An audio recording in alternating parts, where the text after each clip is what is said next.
everybody. Happy Wednesday morning, afternoon, depending on where you are. My name is Not That Man Harmat, and you're welcome to my channel. It's a daytime edition of Off the Monorails. It's just me today. And a couple of pieces of Disney news that I kind of wanted to share about. One of them has to deal with the mini kitchen. Well, I guess it's a Mickey mini kitchen sink. Huh. And with what's happening at the beach club. Also, I want to talk about the Harmonious barges, or at least one of them that's overtaken World Showcase Lagoon, as well as just holiday time at Disney. So while we're waiting for more people to kind of join us, let's just talk about holiday time at Disney. It's definitely my favorite time of year, and we were talking about that on Let's Talk Disney on Life with Roxana, with her boyfriend, or excuse me, fiance. And it's my favorite time of year, definitely. And my experiences with Disney at Christmas time, more so recently, have been with Disneyland, and there was no Disneyland Christmas this year. And so the fact that you can't enjoy a lot of the Disney or the treats, especially at the Magic Kingdom, it's kind of a bummer.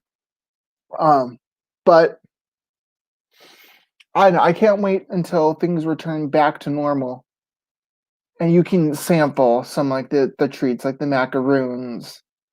That I know I love a good macaroon. I keep bringing it up. Holiday overlays, I really hope that they keep with those. And yeah, so there's that. Now the two of the most major things that have been announced, well, actually three. One that actually has to do with Disneyland Park. So let's start with the Disneyland Park and Snow White's Enchanted Wish, not Witch, Wish. Which is the new name of Snow White's Scary Adventures. They took out the scary parts. So I don't know if that includes the forest leading up to the dwarf's cottage, which that's pretty scary. And the ending where the witch pretty much has her way with you and tries to kill you. It's a pretty scary ride, and I don't know why it took until 2020 to try to unscarify it. It's a ride when it was at the Magic Kingdom gave me nightmares, and I'm glad to see that something that's supposed to be more kid-friendly is getting changed to kid-friendly. Although, who doesn't like a good scare, though? But it still creeps me out, like the creepy woods, and I don't know. It doesn't make me think of a Snow White ride. So it's going to have a happy fairy tale ending, and the lighting looks a lot different, and they changed some of the things up. It looks awesome. I can't wait till Disneyland actually reopens and we can see Snow White's Enchanted Wish from the beginning. So I'm excited about that. It looks like it's a good plus, a good update, something to make it more family friendly. And it's good to see that they're working on this while Disneyland is shut down, so that when the park does eventually reopen, it might be a quote unquote day one attraction. It'll be like a rebirth of Disneyland. When it does reopen. Yeah, so Snow White's Enchanted Wish. Looking forward to it. Now, this is something that's actually also been on my radar, happening at Tokyo Disneyland. At Tokyo Disneyland, before the shutdown, they had something called Happy 15. And what Happy 15 was, for those of you who don't know, and most people that visit the American rides don't know about this, they have something similar to Extra Magic Hours at Walt Disney World, where park guests in Tokyo, they can get an extra 15 minutes in the park. They get 15 minutes in. They call it Happy 15. And it was suspended, which basically means that the hotel guests get first dibs on the first ride that they want to ride. That's all that really means. But they're now going to pilot early entry for hotel guests or official Disney hotel guests for Tokyo Disney Sea. And it would cost about $30 US dollars. And you get entry in the park an hour earlier. They're going to pilot it at Tokyo Disney Sea, see if it's going to be successful. But if not, or if it is, they would definitely probably expand it and keep the program going. But I find this interesting because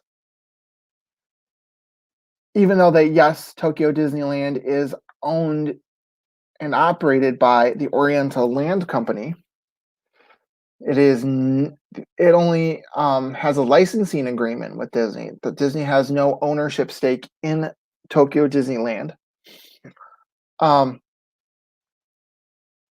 It might be something that Disney's thinking about in the future. They're always looking for things to monetize. You keep hearing about monetizing the Fast Pass, having something like Max Pass at Disneyland, or this is going to become monetized, or this is going to become monetized, or they're taking away this, they're adding that. Like they're charging for dessert parties. There's dessert parties everywhere, which again, people like dessert parties. You get for that reserved seating, but like upcharging, like it feels like what's the next upcharge with that. So that early act. Yeah, I know, Aaron. I'm showing off, but it feels like that's the next upcharge thing they could do at Disney World is charging for early access to the park. If you want the extra magic hours, you got to pay up because they already do that with Disney After Dark, pretty much available for everybody. But if you want resort specific, hey, we'll give you those 2 hours for the extra magic hours, but pay up $30 per person. So that's coming to Tokyo Disneyland. But I'm kind of disappointed, even though I'm not in Florida, and we actually did take advantage of this with the proof right here, is the pickup window at Beaches and Cream. As of this past week, Beaches and Cream is no longer having their pickup window. They've closed it. They've replaced it with a novelty cart. So, yep. Oh, early morning, but is early morning magic? That's available to everyone, correct? Or is it just hotel guests? That might be available to everyone, but it might just be they only do that. I think I definitely could see Disney doing that. But going back to Beaches and Cream, the pickup, yeah, it's available to everyone. That's what I thought, but just have resort specific days where it might not be as pricey as early morning magic or the Disney After Dark, but it's still exclusively for resort guests that have paid. But back to Beaches and Cream. Now the pickup window. They've replaced the pickup window with a cart that sells novelty ice cream. So Mickey bars, ice cream sandwiches, just generic ice cream treats.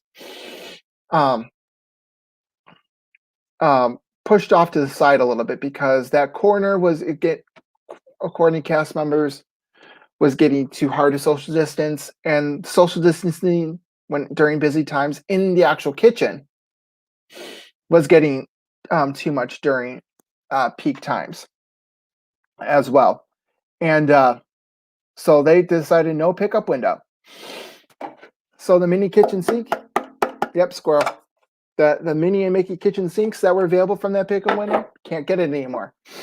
There is a hold on one second. I do have to go away for 1 second.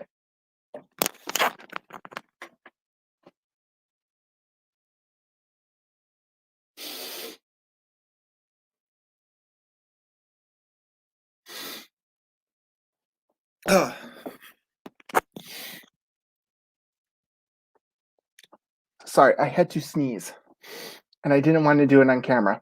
I apologize, but yeah. So you can't get the mini. You have to, if you want Beaches and Cream and some of their offerings or most of the offerings, you have to go get a reservation, dine in, which I think stinks. Um, they do have a Christmas milkshake, and I think they realized that people were gonna, especially, be upset if they couldn't get that and they couldn't get a reservation. So the Martha's Vineyard Lounge, which is right next door inside, um, will be selling that milkshake. Um, but honestly, if you're looking for a to-go counter, why don't you just offer all the Beaches and Cream stuff from the Martha's Vineyard um, lounge? Like, make it a mobile order. I'm sure they can set it up. Disney has the technology. Pull out your My Disney Experience app and just order up and pick up only um, from the Martha's Vineyard.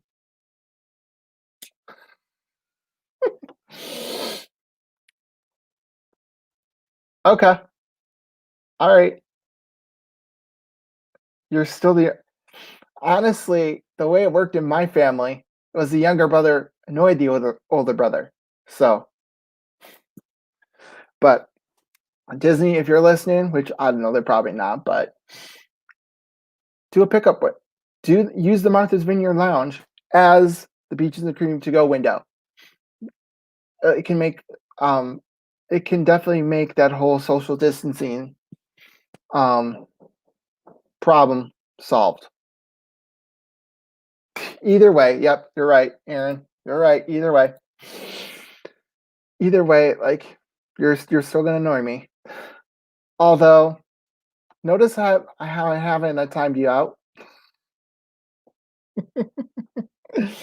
But anyway, so that's kind of the thing I'm kind of disappointed because we got the mini kitchen sink and it was a cookies and cream version of it, and my brother actually got it for himself, um, but he ended up sharing it with me because it was still too much for one person.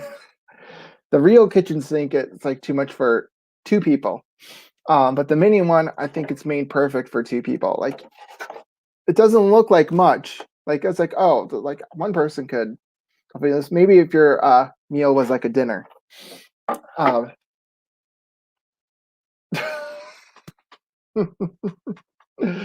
um, so right next door to the beach club, of course, is Epcot. And recently they had put the first harmonious barge in the middle of World Showcase Lagoon. I'm sure they're doing testing. They're hooking up electrical stuff to make sure that everything's set to go. But that thing, that is true. That thing is huge. Um, I knew it was going to be obtrusive. Um, just like looking at the whole setup. If you've seen the Epcot Experience show preview, um, with Harmonious, like those barges look huge. And the fact that they're just leaving them in there 24 hours a day, 7 days a week, made me a little nervous. But then they released the concept of that they're going to use water and fountains to kind of hide the screens, which I don't know. Water's water, and like it can behave the way it wants to behave during the way that like whatever. Um, and just if one of those jets is not working or it's like they're not powerful enough or you can still see through it, like you're still gonna see those barges. And I'm worried that like even though that the show looks to be good, I'm worried that during the daytime it's just gonna be this ugly eyesore type of water fountain um that you're gonna end up seeing. It's I'm worried. I am worried about the aesthetics, and I think the fact that they realized we're gonna have to put water fountains on here to make this look good. Kind of like, uh-oh. And the fact that for the first almost 45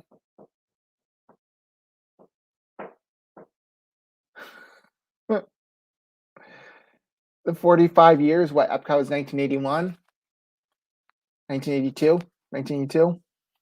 Um, for the first almost 50 years, the World Showcase Lagoon has pretty much been a lagoon, and you've gotten that 360-degree view of the World Showcase. And if you're staring from America, you can stare at Spaceship Earth and getting that picture of Spaceship Earth from Japan or Italy.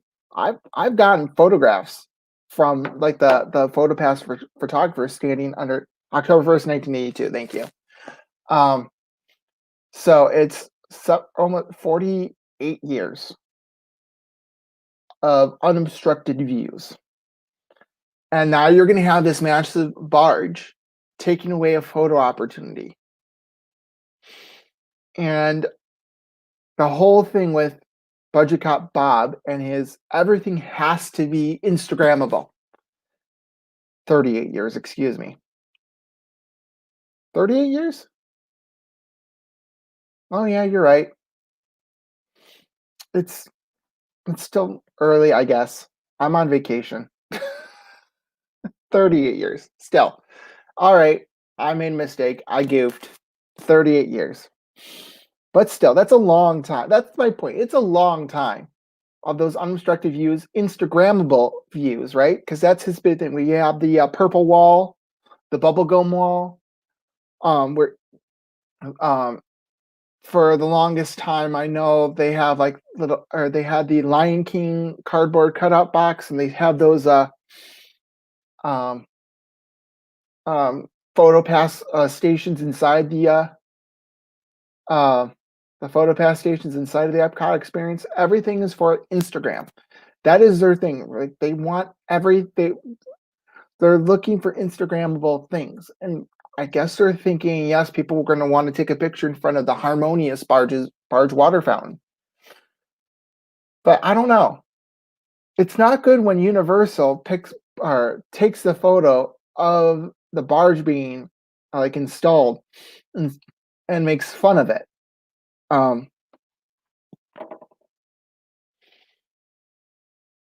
Like there's so much being put onto this that it's going to be great. People are going to love it. It's the most ambitious.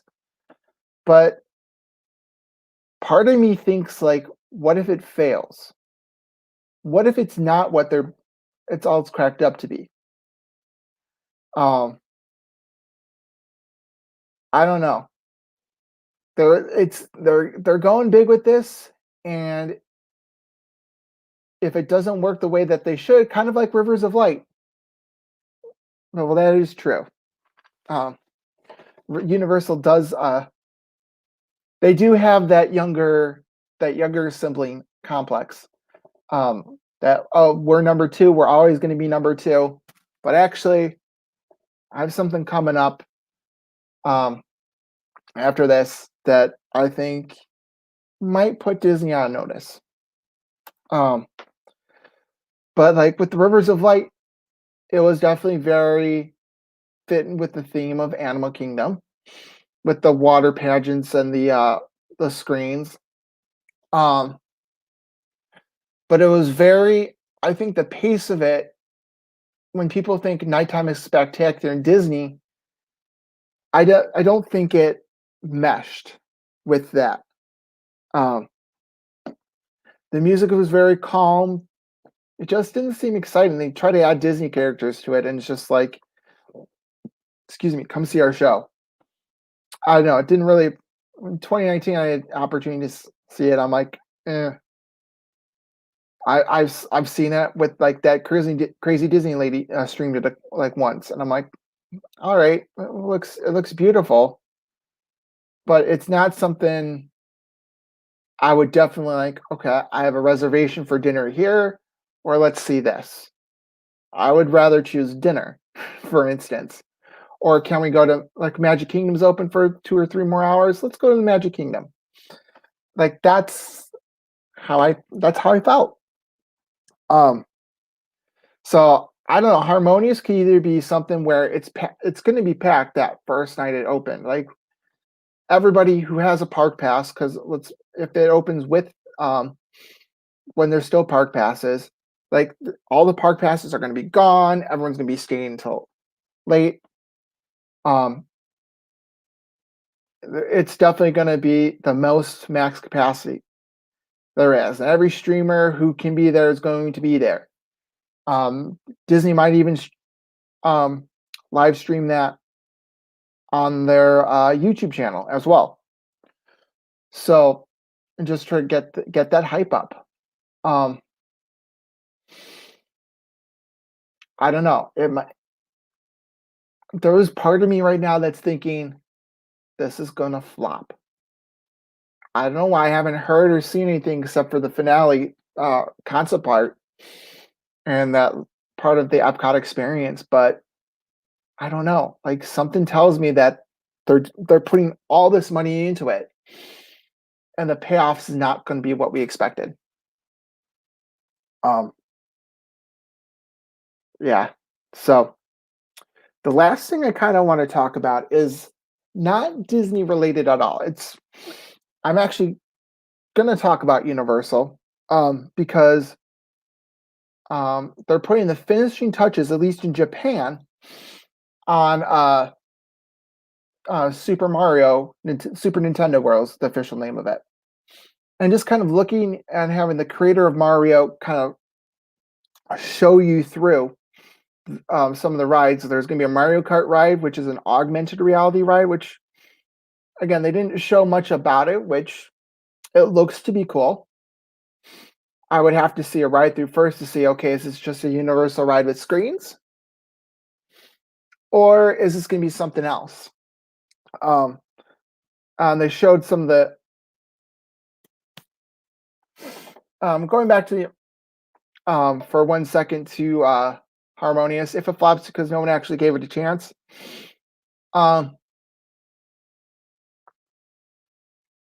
True, true. But I think that first night that Harmonious does reappear or does appear, they premiere it. The eyes of everybody in Disney fandom will be on it. They'll be on all those forums and they'll be watching Resort TV One. They'll be watching these Let's Talk Disney streams to see people's reactions. I've read articles online that Disney does regularly monitor those Disney forums to see what the opinion is. So hopefully they'll tweak it based on that. But it's kind of like with a Broadway show, though. You have people see it once. It's the word of mouth. If the word of mouth is not good, people are not gonna watch it. And it's not like you could have so and so from Time.com or Rolling Stone or whatever a newspaper or a critic say, "Oh, this is the best thing Disney's ever done," but then the public doesn't respond that well. It works with Broadway TV shows. Oh, like this is a great TV show. Everyone should be watching it. It's the best thing on TV since sliced bread. But then when you watch it, it's just kind of like, really?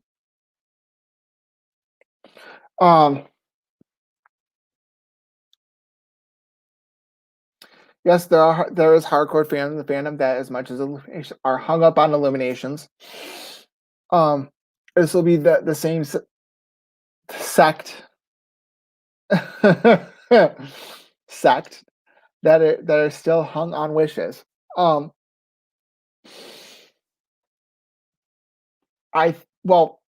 let's go into this a little bit then. I'll kind of save my little Super Nintendo World rant for the end, but Wishes and Happily Ever After, yes, they're both nighttime fireworks shows at the Magic Kingdom, but they're two different nighttime fireworks shows. Happily Ever After uses projections, and the story is with the projections. The fireworks enhance the projections.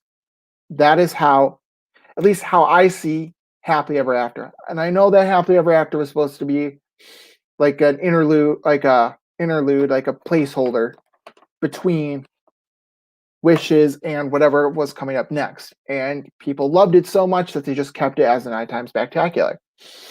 Um, Wishes relies on the music and relies on the fireworks to tell the story. And I think if people are fans of fireworks, um, they will go to Wishes and they'll say that Wishes is their favorite. Um, I like Wishes better for that reason. It was more fireworks heavy. Um, when I think of nighttime, I think of fireworks and just like you're waiting for those big fireworks over the castle. And yes, you get a couple with um, Happily Ever After, but it really does rely on the projections. And there has to be one spot, Main Street or the Tomorrowland Terrace area. Those are pretty much the only places where you can see the fireworks um, from the fire or Happily Ever After, and to get the projections. If you're watching from the Polynesian, if you're watching from Fantasyland or Frontierland, there's going to be parts where you're listening to the music and you're getting a little small firework here, a small firework here. You don't have to be crowded on Main Street in order to get a good view of the fireworks, good view of Wishes. So there's part of that. And there's also when you walk into the Magic Kingdom and when you see fireworks from the Magic Kingdom, you have to think to yourself, what was the first fireworks I saw as a kid? And for a lot of those people, it was Wishes. Wishes was the first fireworks they saw. So they're going to have emotional attachment of them being a little kid standing on Main Street, looking up the castle, watching fireworks.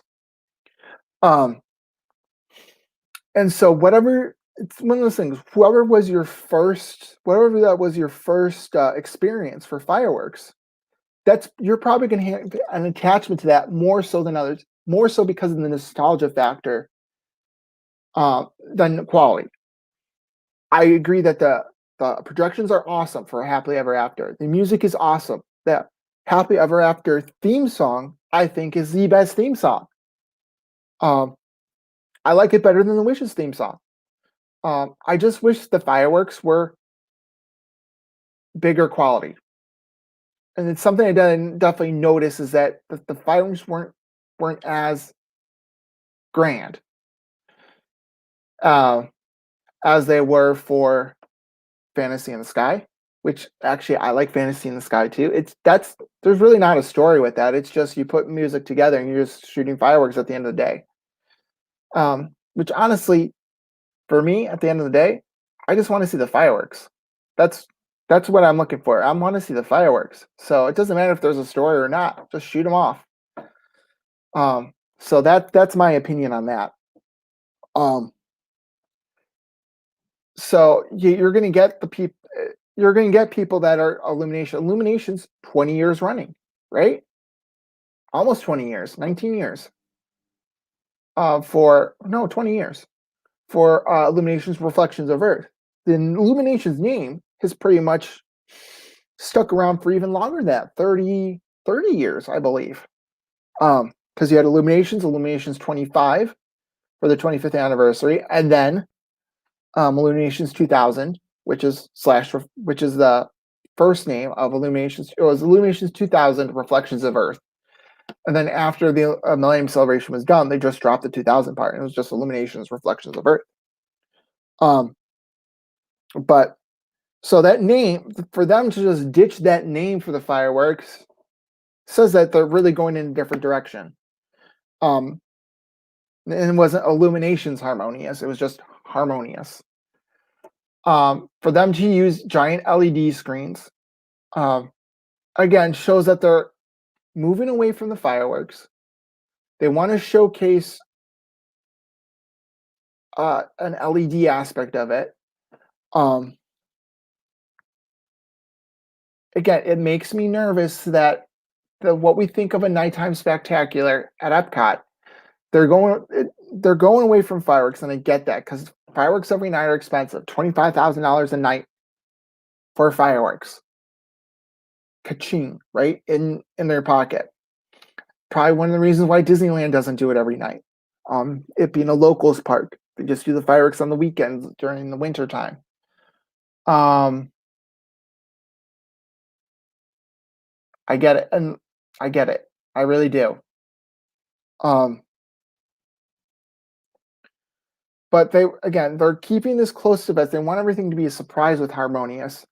And my gut, like, again, not knowing anything about this show except for the finale, is that I think they're going to go for more video productions, a lot more downtime with fireworks, maybe to extend the show. Maybe. I don't know. Kind of like how Reflections of Earth was a very long show, but there was parts where it's just listening to the music and like the small water fountains. Maybe they were trying to build something on like that, but I don't know how much of a water fountain, how much water fountains there are going to actually be in the fireworks show. Um, these are good. Reflections of Earth and Harmonious are going to be two different things. There's going to be a lot more Disney characters in Harmonious. There's going to be a lot more Disney music in Harmonious. Where I think the people that fell in love with Illuminations Reflections of Earth, they liked it because it's like, what Disney movie is this from? Well, it's not from a Disney movie. It was created specifically for the Millennium Celebration. So I think I think you're going to have a lot of Harmonious haters because it is not going to have, or it's not going to be original music. It is going to be more Disney centric songs from the Disney songbook, and it's not originally composed. Like there's no original music in there, which I don't know if there might be an original song in there. I don't know, but it's not going to be that completely. Not when you listen to the soundtrack for Illuminations Reflections of Earth,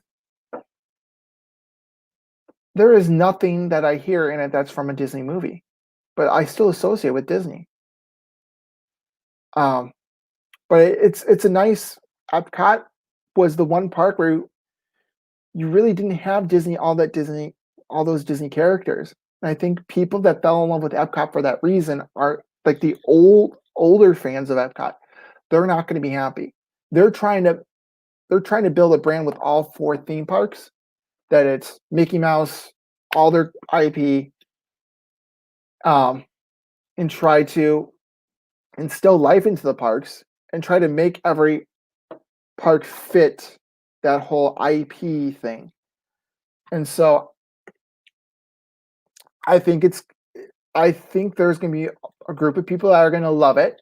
They're going to love it because, oh, look, there's Aladdin, there's Belle, there's Mulan, there's Moana, there's blah, blah, blah, blah. They're going to love it. It's like, ooh, the screens, the fire, like the fireworks, they're going to love it. But the people that really appreciate Epcot for that, it's okay.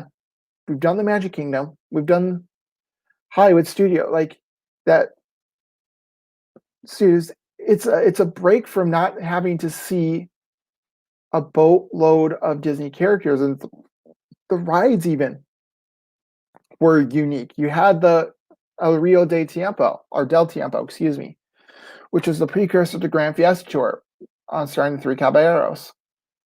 And it was just a boat ride through Mexico, learning about Mexico. Was it exciting? No, but it was relaxing. You got to sit down, and it was entertaining. I was entertained during that ride. Maelstrom, weird, probably one of the weirdest rides on Disney property. You had trolls pop up at random. You went backwards. You sailed through an oil rig.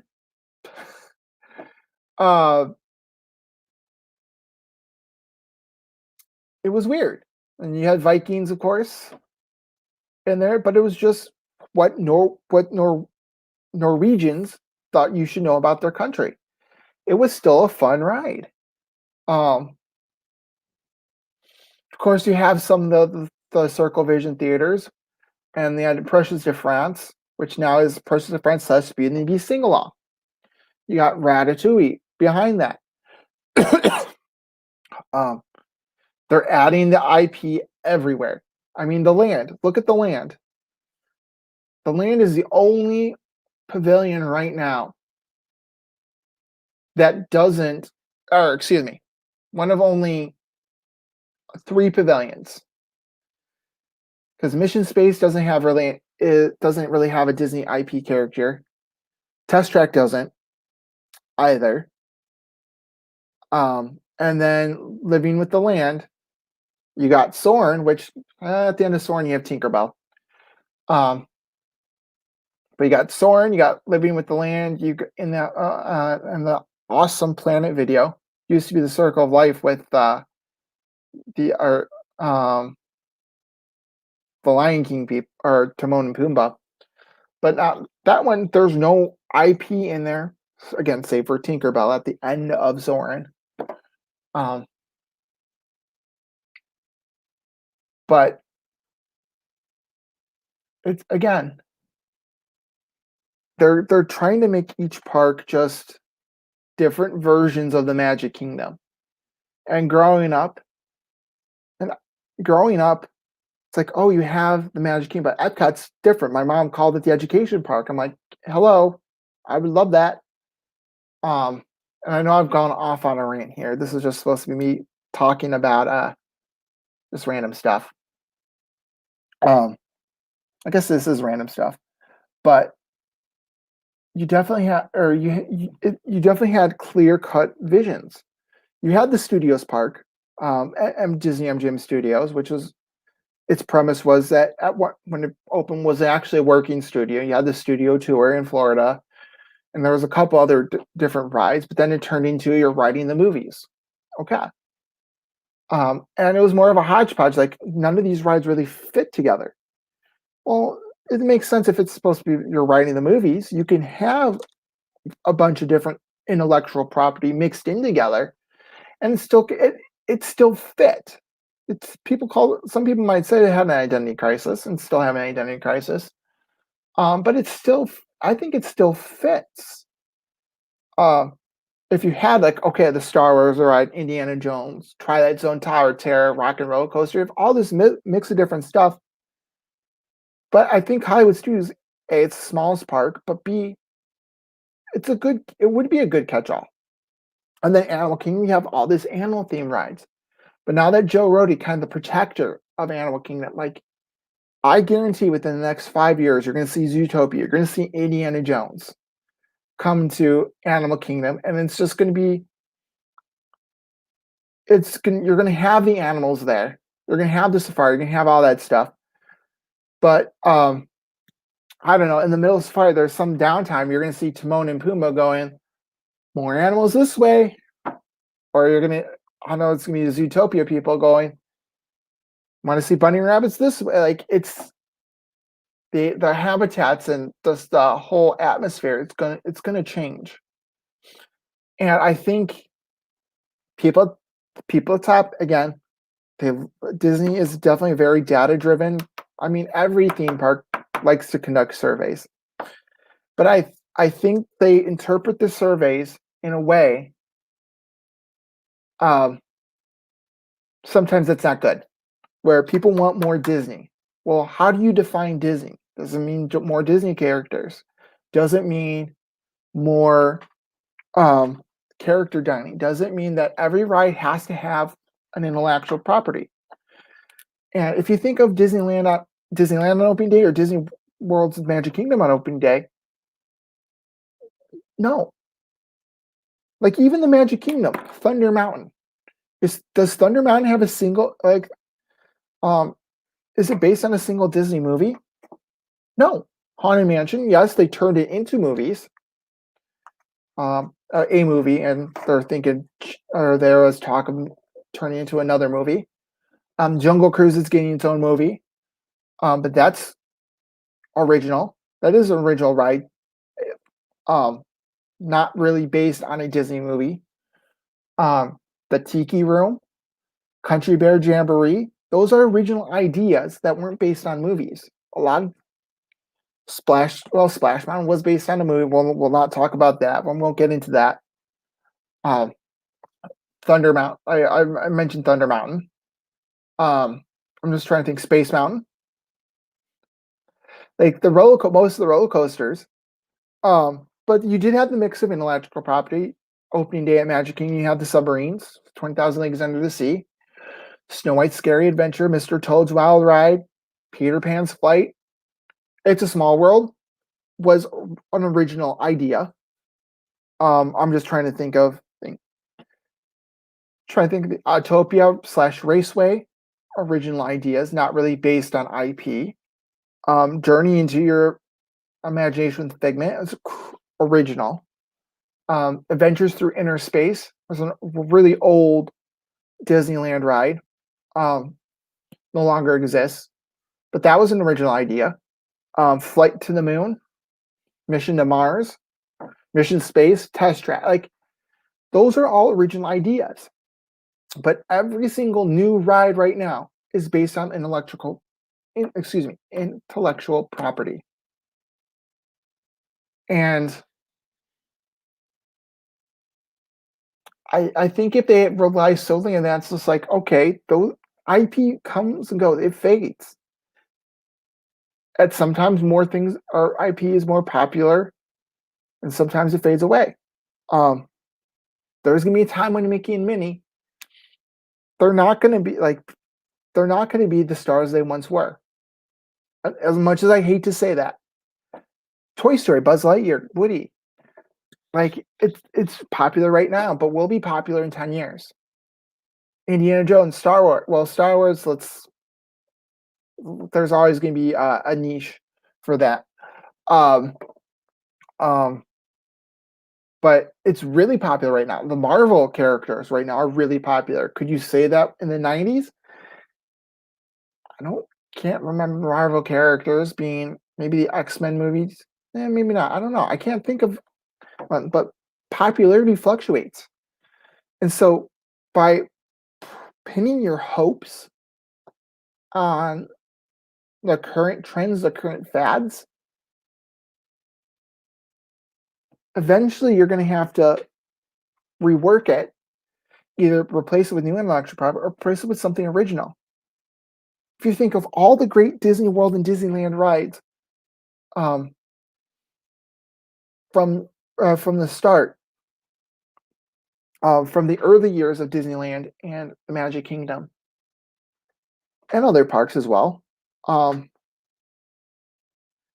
lot of them were original creative ideas. And again, I listed them, like the Matterhorn. Inspired by a documentary, let's be honest, but it's not based on like a fictional movie. Okay. The Matterhorn, again, they created a roller coaster. Tom Sawyer Island was based on the Mark Twain books. So yeah, but that's not really IP. But again, Going Pirates, Haunted Mansion, Thunder Mountain. Again, I'm recycling the same ones over. Fantasyland is pretty much, I can't think of anything that is an IP in Fantasyland. But again, those rides, the Jungle Cruise. Again, I keep going back to the Jungle Cruise. I keep going back to Pirates of the Caribbean. I don't know if I mentioned that or not. Those were rides that were original. Great Moments with Mr. Lincoln, based on a historical figure in fact, but Disney, there wasn't a movie about, Disney didn't make a movie about Lincoln. It was just, Walt Disney liked Abraham Lincoln, was testing out audio animatronics and thought, let's make this our first one. So to kind of wrap this up here, we're looking for that next great original idea. Expedition Everest was a great original idea. And that might be the last great original idea for a while.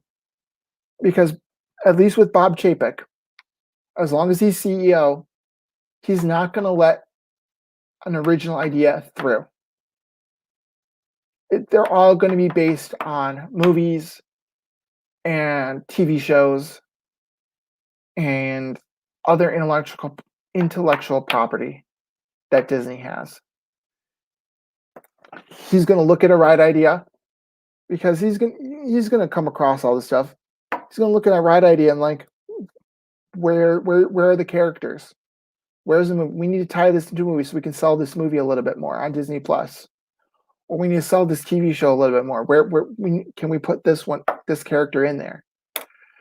I mean, heck, extraterrestrial alien encounter. Yes, it was supposed to be the xenomorph from the movie Alien, but then they just created their own. So there was really no intellectual property there whatsoever. But I think that's why people, at least of my age and older, that's why we love Disney too, because the Imagineers, they're allowed to imagine, they're allowed to create new stuff and invite us into worlds we haven't seen before. Whereas I think the current leadership is like, give them what they want. They want a Star Wars world, we're going to give them a Star Wars world. They want a Marvel land, we're giving them Marvel. They want to see Mickey and Minnie on a ride, we're going to give them that. They want a Ratatouille ride, or they want more rides in Epcot. People are complaining more rides. Yeah, let's put Ratatouille. Let's put Mary Poppins. Would I want to see Mary Poppins ride? Sure. Okay. I wouldn't mind that. But would I want to see something creative, something that's not based on a Disney movie, something that's going to be like, oh, that's new, that's awesome, that's Disney. Disney doesn't have to mean intellectual property or IP. It could be creative, original ideas as well in the theme parks. So there's that. I was going to talk about how that Super Nintendo world, just looking at that Nintendo Direct, it could be a game changer. Just seeing some things. It does use Magic Band technology. Just seeing some of the things and that level of immersion there again. I think Universal, especially because they're working with Nintendo and they're working with somebody else's properties, they had to step up their game. They can't just say, we're going to do this, this, this, and this. Nintendo's very particular about how they use Mario, how their properties are seen. I think I have to see how the ride opens, how those rides opens, and how the rides look and how the reviews. Disney their fifth theme park might not be too far off in the distance. That they're definitely going to have to step up their game, because I think Universal has finally found a partner which they could step up their game with. And get like, oh, well, there's Harry. Right now, it's Universal. It's basically Harry Potter, and you got all this other stuff. I mean, heck, one of the rides is about the Tonight Show. They're desperate, but now they have this partner with Nintendo, which Disney could have partnered with Nintendo in the 90s. Now they have this Nintendo partner, and no pun intended, but it could be a game changer. And now that they confirmed in the Nintendo Direct that Nintendo lands are coming to Japan. They're currently building one in California, and they're also going to build one in Florida with Epic Universe is supposed to open 2023. I don't know, like they kept pushing it back now. I don't know if it's still on or off or whatever, but yeah.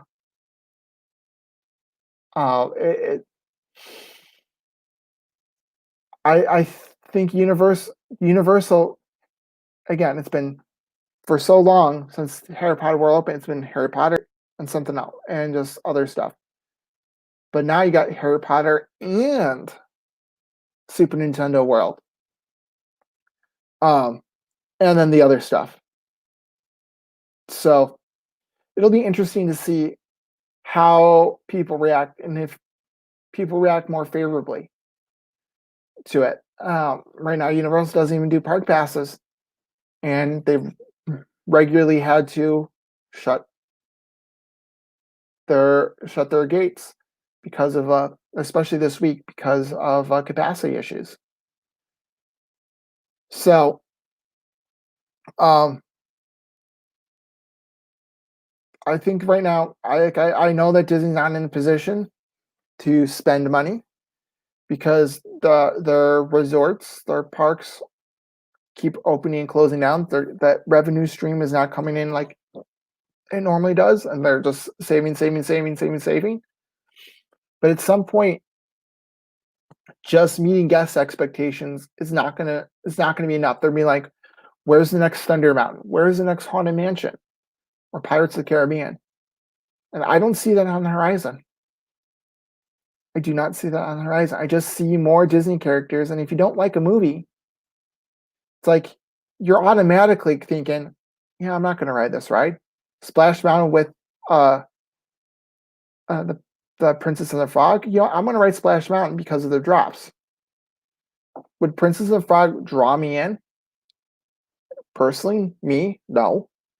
But there's plenty of like little children, um, plenty of children and other people that would be drawn to that.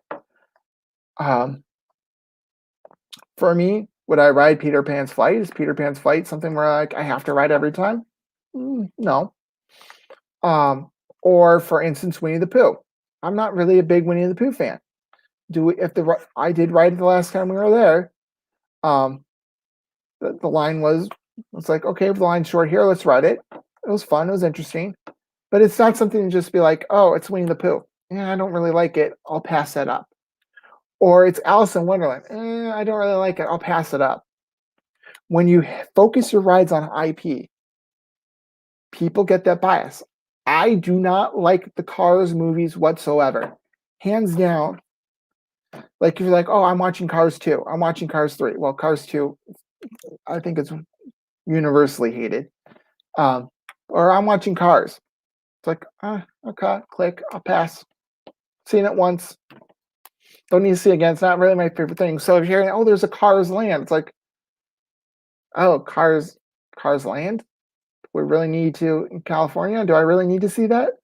Which you do, because Radiator Springs Racers, again, if you don't, the first part of it is basically you have Mater and all Lightning McQueen and Flo and all those people. Like that's where the IP is. And then the second half is you're racing through Radiator Springs. And that's the fun part. Like that part, just the immersion level of it, like is one of my favorite rides at California Adventure. Um, the ride, if you hate the movie, initially you're thinking like, why would I go on that? I don't like cars. I don't like that. But then you ride the ride, and it's like, oh, okay. It's consistently one of the longest wait times in California Adventure. Let's begin with, or not. Let's make that known. But if you have the like for me, I'm like, oh, Radiator Springs Racers. Oh, that looks like just like Test Track. It's not Test Track. It's much better than Test Track. I can tell you that for sure. Um, but you get that bias. You have Ariel's Undersea Adventure, right at both coasts. Again, if you're not a fan of the Little Mermaid, right, that ride's just kind of like, mm, okay, pass. Snow White, the Seven Dwarfs Mine Train. If you're a fan of roller coasters, it's a nice family coaster. I actually do like it. With cars, you swinging the cars. It's actually a fun ride. But I'm trying to think of like other things. Like it's tough to be a bug. That 3D show. Again, they put it underneath the tree, which I think was a clever thing. So the bugs congregate underneath the tree of life. Um, but I've seen that show exactly once, maybe twice. But it's just like, all right, eh, okay, move on. Got things poking at you. So Disney's at a point where they're like, oh no, we don't need to come up with original ideas. We got people coming in, but they're at a tipping point. I think they're at that tipping point where they can still do stuff to stay on top, um, and kind of liven up the parks. in that way without having to people going like, "Oh, look, it's kind of like a rusted star." And I the way that this current management's going, in my opinion, they're gonna like there's gonna be a downturn in the parks. They're gonna try to get people to come back in. It's like, why aren't people coming in? And they're gonna say there's too much Disney, and they're gonna have to come up with original ideas. That all I'm saying is that's gonna be coming coming sooner than you think. So on that note, I've been talking for over an hour or about an hour. So thank you guys for watching, and I will definitely guys see you in infinity and possibly beyond. Got it. All right. See you guys.